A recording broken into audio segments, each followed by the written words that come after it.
remember these images? It hasn't been that long ago. Tragedy struck Terre Haute in July 2011. Terre Haute police entered a home near Union Hospital to serve a search warrant. That's when Sean Seeley shot and killed police officer Brent Long. The incident sparked a local debate about gun violence and control. And eventually, prosecutors arrested and charged everyone who touched the gun that took Long's life. Brent Long's death is a specific example of gun violence here in the Wabash Valley.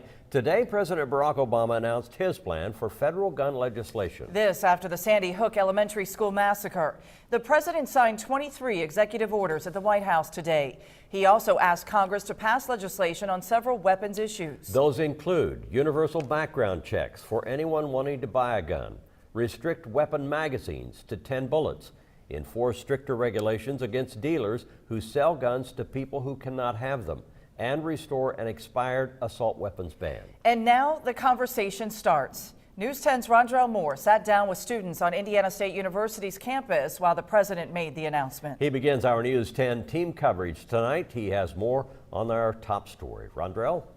Mark, Patrice, it's a topic that's been dominating conversation across the nation. And at just before noon Eastern today in the Valley, it was no different.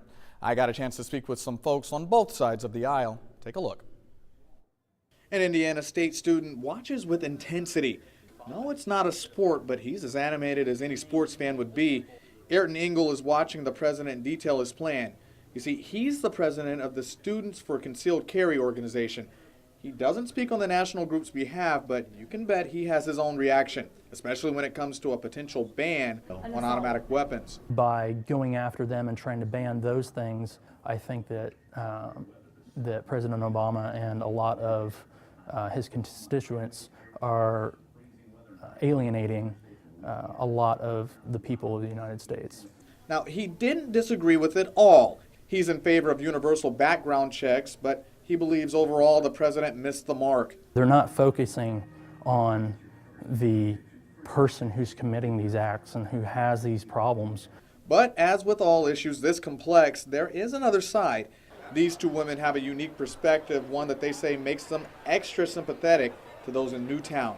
I work in an elementary school, so it's scary, because I'm only 20 years old, so stuff like that's just crazy, and little kids had to see that. Both elementary school workers.